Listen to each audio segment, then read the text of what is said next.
देखो last lecture में हम लोगों ने बात की थी मोलर कंडक्टिविटी और इक्विवेलेंट कंडक्टिविटी की। तो मोलर कंडक्टिविटी के लिए हम लोगों ने जो मोस्टली जो यूज में लिया जाता है फॉर्मूला, वो हम लोगों ने लिखा था capital lambda M equal to kappa upon C into 1000। ठीक है, और यूनिट आपकी क्या थी? साइमन सेंटीमीटर स्क्वायर पर मोल। ये जो कंसंट्रेशन लेते हो वो आप लोग किस में लोगे? मोल पर लीटर में। ठीक है, चलो दूसरा कैपिटल लैम्डा ई, कहना मतलब इक्विवेलेंट कंडक्टिविटी। उसके लिए आप लोगों ने क्या लिखा था? Kappa upon C into 1000। अब यहाँ पे जो कंसंट्रेशन लेनी है वो आपको यहाँ पे मोल पर लीटर ली थी मोलर कंडक्टिविटी में, और ये आपकी क्या होती थी? मोलरिटी। ठीक है, यहाँ पे आप लोग ग्राम इक्विवेलेंट पर लीटर लोगे, और ग्राम इक्विवेलेंट पर लीटर को हम लोग बोलते हैं नॉर्मलिटी। क्या बोलते हैं? नॉर्मलिटी। ठीक है, तो यहाँ पे आपकी यूनिट हो जाएंगी साइमन सेंटीमीटर स्क्वायर पर इक्विवेलेंट।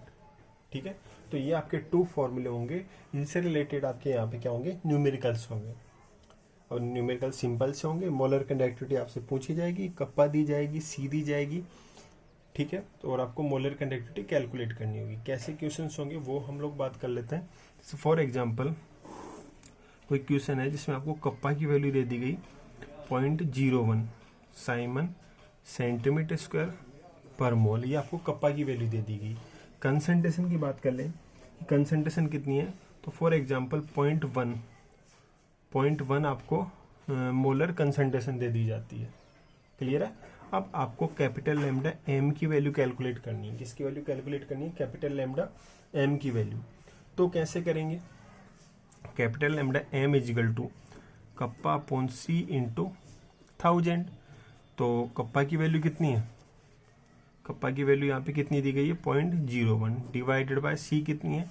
0.1 इंटू 1000। क्लियर है? तो कितना आंसर आ जाएगा? ये आपका आंसर आ जाएगा, ये आपका 0.1 और ये आपका 0.01। तो ये आपका अप्रोक्स 100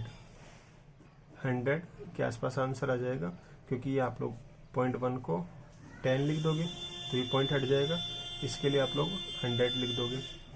तो देखो ये 40 और ये 20, तो ये कैंसिल हो जाएगी। 100 आपका आंसर आ जाएगा। Capital lambda M equal to 100 siemens centimetre square per मोल।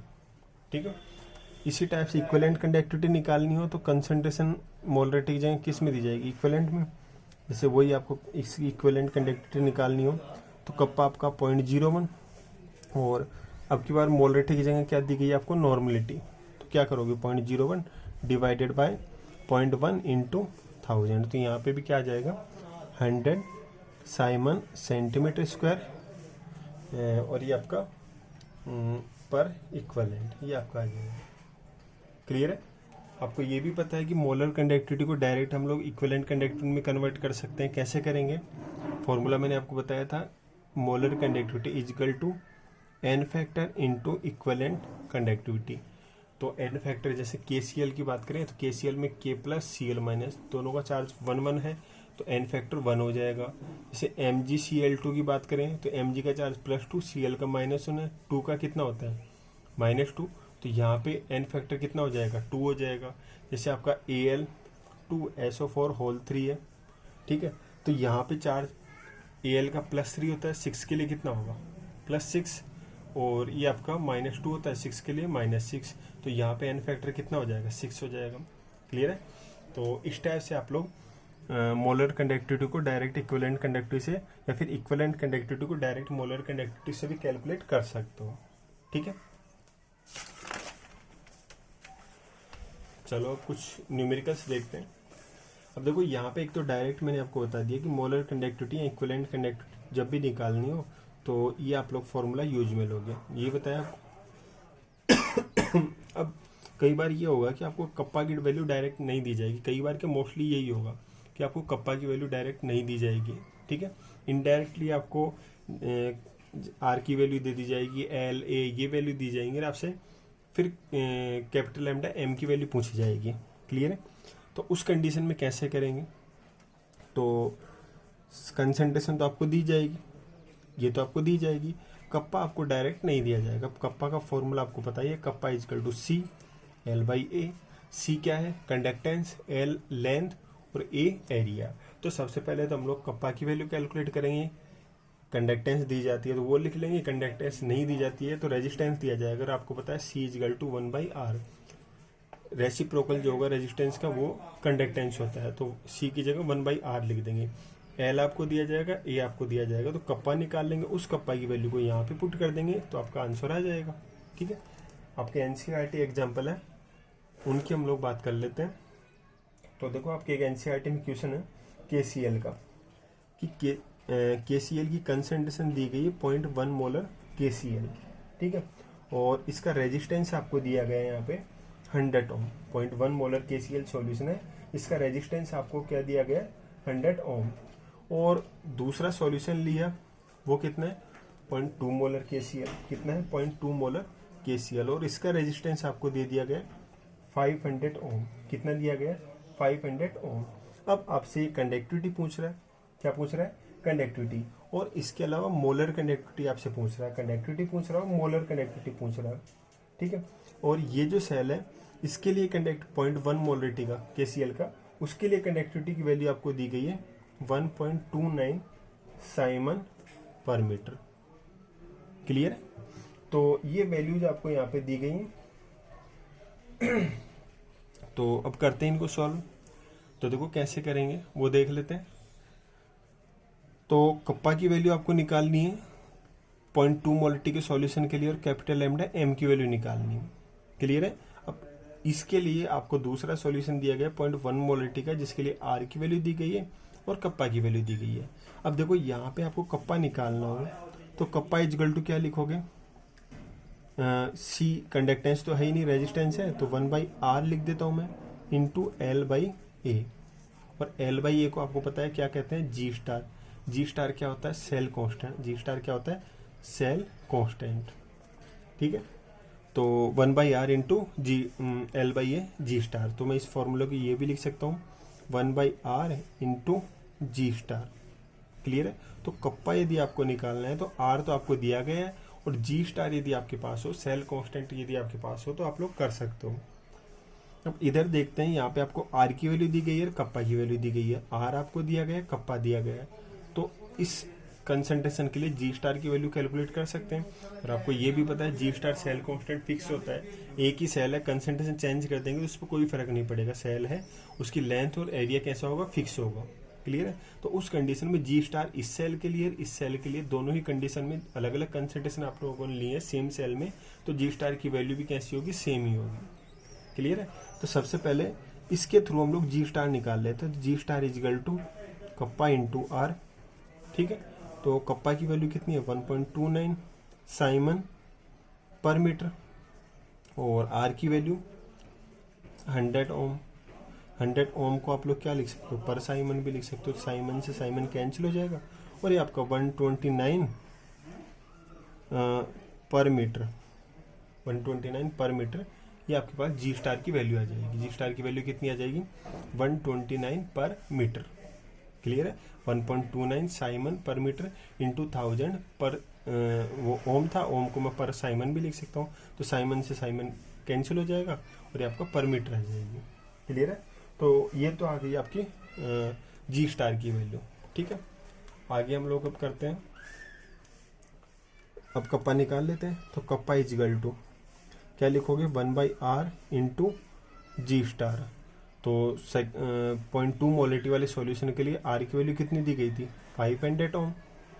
ये देखो आप लोगों को आर की वैल्यू 500 ओम दी गई थी 0.2 मोलिटी के केसीएल सॉल्यूशन के लिए। तो आप लोग लिख दोगे 1/500 ओम इंटू जी स्टार। आप लोगों ने भी निकाला था, कितना था? 129 पर मीटर। कितना था? 129 पर मीटर। ठीक है, तो ये ओम को आप चाहो तो पर साइमन भी लिख सकते हो। ओम और पर साइमन आपको पता है दोनों सेम होते हैं, तो कर लेंगे इसे सॉल्व। 129 को 500 से हम लोग क्या करेंगे? डिवाइड कर देंगे। तो 129 को 500 से डिवाइड कर लेते हैं। मैं अप्रोक्स वैल्यू निकाल लेता हूँ 2, और ये आपका अप्रोक्स 260 या 258 के आसपास लिख देता हूँ मैं, 25 और 258। तो ये आपका आंसर आ जाएगा 258 और ये डिवाइड हो रहा है 100 से 25.8। तो ये आपका आ जाएगा 100 से डिवाइड होगा तो 0.258 साइमन पर चला जाएगा और ये आपका पर मीटर, ये आपके कप्पा की वैल्यू आ जाएगी। देखो 129 को 500 से डिवाइड करेंगे तो 129 को 500 से 5 से डिवाइड करते हैं तो आपका आंसर कितना आता है 25.8। 25.8 को 100 से डिवाइड करेंगे तो आपकी वैल्यू आ जाएगी 0.258 साइमन पर मीटर। क्लियर है? तो ये तो आपकी किसकी वैल्यू आ गई, कप्पा की वैल्यू आ गई। किसकी वैल्यू आ गई, कप्पा की।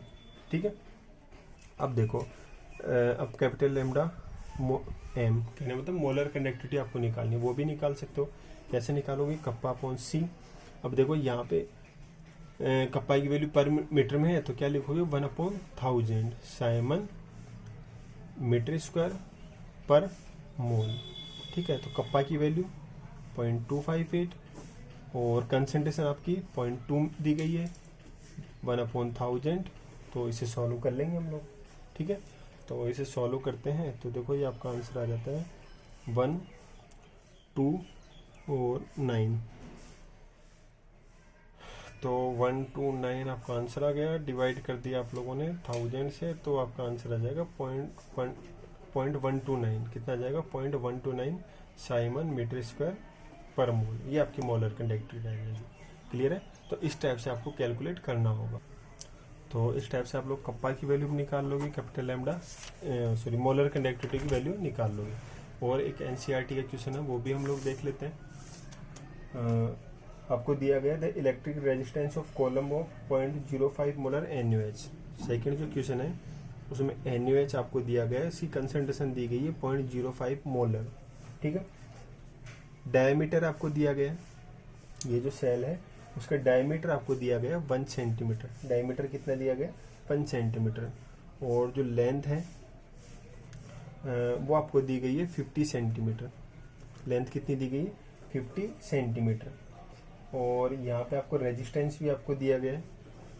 रेजिस्टेंस आपको दिया गया 5.55 इंटू 10⁻³ ओम। ठीक है, 5.55 इंटू 10⁻³ नहीं है 3 ओम। ये आपको वैल्यूज यहाँ पे दी गई है। अब आपसे यहाँ पे पूछा गया है रेजिस्टिविटी, कहना मतलब रो की वैल्यू आपको कैलकुलेट करनी है और कंडक्टिविटी मीन्स कप्पा की वैल्यू कैलकुलेट करनी है एंड मोलर कंडक्टिविटी कहना मतलब कैपिटल लैम्डा एम आपको कैलकुलेट करना है। क्लियर है? तो ये 3 वैल्यू आपको कैलकुलेट करनी है। उसके लिए आपको कंसंट्रेशन दी गई है, डायमीटर दिया गया है और लेंथ दी गई है। ठीक है, तो सबसे पहले मैं रो की बात करूं तो रो इक्वल टू क्या होता है RA/L। ये लिखते हो आप लोग। अब देखो R रेजिस्टेंस है आपके पास, L लेंथ भी है, एरिया यहाँ पे आपके पास नहीं है। यहाँ पे आपको एरिया की जगह क्या दिया गया, डायमीटर दिया गया है। ठीक है, अब डायमीटर को यदि मैं रेडियस में कन्वर्ट करूँ तो 1 को 2 से डिवाइड कर दूंगा तो कितना आ जाएगा 0.5 सेंटीमीटर। कितना जाएगा 0.5 सेंटीमीटर। तो मैं एरिया यहाँ पे कैलकुलेट कर लेता हूँ। एरिया इजिकल टू क्या होता है πr²। क्या होता है πr²। पाई की वैल्यू 3.14 और r की वैल्यू 0.5 का स्क्वायर। तो इसे आप लोग सॉल्व करते हैं, 0.5 का स्क्वायर करते हैं तो ये आपका 0.25 आ जाएगा। कितना आ जाएगा 0.25। और ये आपकी वैल्यू 0.25 को 3 से मल्टीप्लाई करेंगे तो ये आपका आ जाएगा 0.75 के आसपास। और 3.14 है तो मैं 0.77 के आसपास लिख लेता हूँ, 0.77 सेंटीमीटर स्क्वायर। ठीक है, क्योंकि आपका सेंटीमीटर में था तो सेंटीमीटर का स्क्वायर हो जाएगा। तो एरिया आपका यहाँ पे कैलकुलेट कर लिया हम लोगों ने 0.77 सेंटीमीटर स्क्वायर आ गया। क्लियर है? कैसे निकाला, डायमीटर आपको दिया गया था, डायमीटर को आप लोग किस में कन्वर्ट करोगे, रेडियस में। और रेडियस आपने निकाल ली तो उसके बाद आपको पता ही फॉर्मूला πr² होता है फॉर्मूला, तो πr² फॉर्मूले से आप लोग कैलकुलेट कर लोगे। तो पाई की वैल्यू 3.14, आर की वैल्यू 0.5 का स्क्वायर तो ये आपका 0.77 अप्रोक्स 0.77 सेंटीमीटर स्क्वायर के आसपास आ जाएगा। अब रो निकालने में आपको कोई दिक्कत ही नहीं होगी। रेजिस्टेंस आपको दिया गया 5.55 इंटू 10⁻3। एरिया आपको दिया गया ओम दिया गया, एरिया आपको 0.77 सेंटीमीटर स्क्वायर दिया गया है और लेंथ आपको दी गई है 50 सेंटीमीटर। तो सेंटीमीटर से तो सेंटीमीटर कैंसिल हो जाएगा। उसके बाद हम लोग इससे मैं 0 ऊपर ले जाता हूँ तो 1 0 कैंसिल हो जाएगी, तो ये आपका 2 रह जाएगा। ठीक है, और ये 5 ये 1.11 आ जाएगा। 5 से डिवाइड करेंगे तो 1.11 इंटू 0.77 कितना आ रहा है 1.11 इंटू 0.77। तो इसे मैं 1.8 के आसपास मान लूँ। 1.11 को 0.7 से मल्टीप्लाई करेंगे तो मैं 8 के आसपास मान लेता हूँ। कितना मान लेता हूँ 8, और ये आपका 0.8 आ गया इंटू क्या आ जाएगा 0.8 इंटू 10⁻²। ये आपका ओम और ये आपका सेंटीमीटर। तो इसमें 8 या 80 ओम सेंटीमीटर भी कह सकता हूँ। ठीक है, ये आपका 0.8 इंटू 10⁻² ओम सेंटीमीटर है, तो इसे मैं कह दूंगा 80 ओम सेंटीमीटर। ठीक है, तो देखो रो की वैल्यू हम लोग निकाल चुके हैं। 80 ओम सेंटीमीटर आ गई आपकी रो की वैल्यू। चलो अब आपको कंडक्टिविटी निकालनी है। क्या निकालनी है कंडक्टिविटी कप्पा। अब कप्पा एक तो आप लोग डायरेक्ट निकाल सकते हो 1/ρ करके। आपको पता है हम लोगों ने देखा था फॉर्मूले में 1/ρ इक्वल टू भी क्या होता है कप्पा होता है। या फिर दूसरा आपका ट्रेडिशनल जो तरीका है सी आर दी गई है तो सी की जगह मैं 1/r लिख दूंगा और L/, इससे भी निकाल सकते हो। तो ये तो आप लोग फॉर्मूला यूज में लेते हो और डायरेक्ट निकालना चाहो तो कप्पा अपॉन 1/ρ लिख दो। तो कप्पा इक्वल टू 1/ρ। रो की वैल्यू कितनी है 80 ओम सेंटीमीटर। तो कप्पा इक्वल टू ये आपका आ जाएगा ये ओम पर ओम और पर ओम को क्या लिख देंगे साइमन। तो पहले तो 1/80, तो 1 को 80 से डिवाइड करेंगे तो कितना आंसर आ जाएगा। 1 को 8 से डिवाइड करते हैं तो इसके लिए मैं 0 लगा देता हूँ 0.1 और 2, तो 0.012 ये ऊपर की तरफ जाएगा साइमन हो जाएगा और ये आपका पर सेंटीमीटर। ठीक है, तो कप्पा 1/80 हम लोग कैलकुलेट करेंगे तो अप्रोक्स आपका 0.012 साइमन पर सेंटीमीटर आपका आंसर आ जाएगा। ठीक है, तो ये आपकी कप्पा की वैल्यू आ गई। उसके बाद आपको कैपिटल लैम्डा एम की वैल्यू निकालनी है मोलर कंडक्टिविटी, तो वो भी हम लोग निकाल लेंगे। वो कैसे निकालेंगे कप्पा अपॉन सी इंटू 1000, क्योंकि यहाँ पे सेंटीमीटर में दिया हुआ है। तो कप्पा की वैल्यू 0.012, सी कंसंट्रेशन आपको 0.05 दी गई थी इंटू 1000, ये हम लोग कर लेंगे। तो सॉल्व कर लेंगे इसे। ये मैं इसकी यदि 0 हटाता हूँ तो ये आपका 100 हो जाएगा और ये आपका 1000 हो जाएगा। तो अब ये 2.4 कितना जाएगा 2.4 और ये आपका 20 और ये 20 कैंसिल, तो ये आपका जाएगा 2.4 into 10⁻⁻4 10⁻⁻4 Simon centimetre square per मोल। ये आपके कप्पा की कैपिटल लैम्डा एम की वैल्यू हो जाएगी। क्लियर है, कितनी वैल्यू हो जाएगी 2.4 into 10⁻⁻4 Simon centimetre square. Sorry ये 1000 मैंने डाउन साइड में लगा दिया, ऊपर की तरफ आएगा ना, 1000 से मल्टीप्लाई कर रहे थे। देखो ये थोड़ा सा गलत हो गया। कप्पा की वैल्यू कितनी थी 0.012, कंसंट्रेशन आपकी 0.05 इंटू 1000 ये था आपका। अब इसके यदि पॉइंट हटाने हैं तो मैं 1000 लिख दूंगा डाउन साइड में, और इसके यदि पॉइंट हटाने हैं तो 100 से मल्टीप्लाई कर दूंगा। क्लियर। अब देखो ये तो कैंसिल हो जाएंगे और ये आपका कितना आ गया था 2.4, तो 2.4 into 10⁻², Simon centimetre square per मोल। अप्रोक्स ये आपकी कैपिटल लैम्डा एम की वैल्यू आ जाएगी। क्लियर है। तो इस टाइप से आपको यहाँ पे करना होगा। कर लोगे? चलो, तो ये आपके एनसीईआरटी के क्वेश्चंस थे।